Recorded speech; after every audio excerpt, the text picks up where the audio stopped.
In this video, I'm going to give you some cocktail inspiration, simple and easy and fun cocktail inspiration for Whitley Neill's Quince Gin. Quince, and the best way to kind of explain it is kind of like apple, pear forward. It's an individual, it's a fruit of its own kind. For this cocktail, we've got honey notes coming through, we've got almond notes coming through. It's just going to be a really fun and simple sort of summer recipe for you. Now, as always, with a lot of my cocktails, I do open it out to my my membership community to try and name the cocktails. So let's just run you quickly through. We've got not many entries this week, but Andy Barman has gone with sweet and sour. Ash Gibson has gone with honey, I quince the kids. There's a film reference in there, we know that. Ross has gone with Incy Quincy Bumblebee. I did like that. But the one I've gone for, because of the honey, well, Ross, Ross? Yeah, Ross had honey kind of references in there as well. But the one I've gone for is Darren. Darren over in Ireland, he's gone for a Quincy Stinger. So that's what I've called this cocktail. Right, the ingredients for this cocktail, let me quickly run you through them. Obviously, I've just been talking about it. This is Whitley Neill's Quince Gin. I don't think there's another kind of alternative really for that. Maybe you could use a plain gin and some apple liqueur, maybe some pear liqueur. You would get a similar kind of vibe going off there if you haven't got that. So yeah, there's a little bit of inspiration there, but that's kind of a unique product in itself. I've got some Cascabel Honey Tequila. As I always say, don't think of this as a tequila. You will struggle to get the tequila notes, but what it does phenomenally well is a honey liqueur, and I absolutely love it for that. I've got some sugar syrup or gum.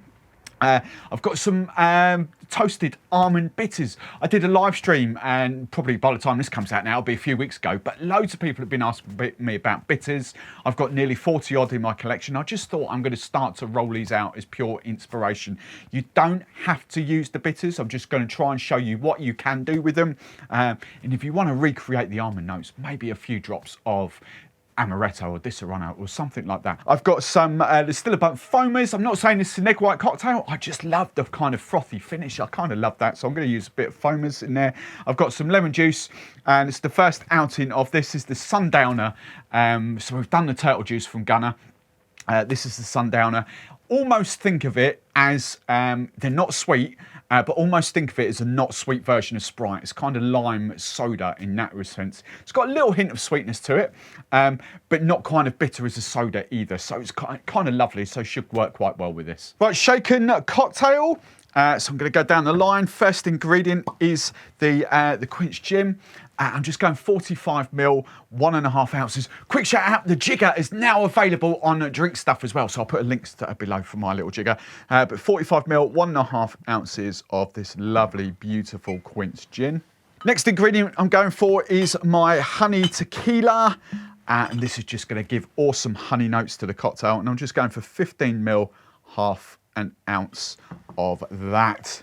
Now, next ingredient is going to be some sugar syrup or gum.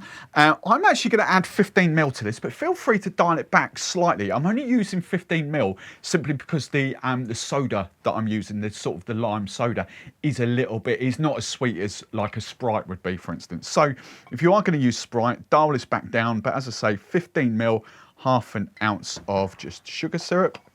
Then I'm going to match the sugar syrup with 15ml of freshly squeezed lemon juice.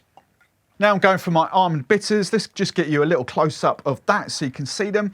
As I say, going to add massive sort of, not massive, but subtle kind of almond notes to your cocktail. I'm going to go for two normal dashes. So 1, 2. And then final ingredient before the shake. You guys, you should be no stranger to these. All we need is 8 drops. This will mimic an egg white.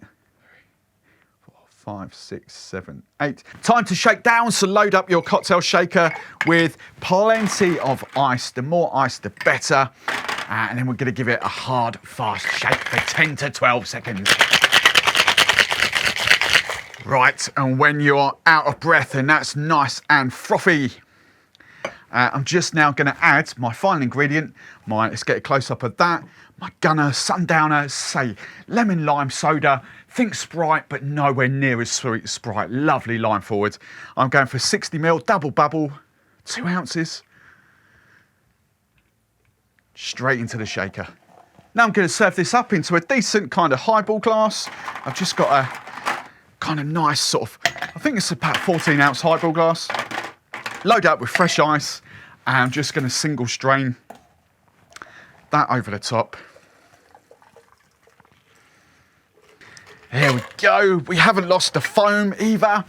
Maybe another cube of ice just to kind of fill it up. There's aromas coming off there, almond notes, the sort of fruitiness from the gin. It's beautiful. Just to garnish. I'm rocking these out now. Absolutely love them. Dehydrated fruits you can get from Drink Stuff. I've got a dehydrated apple.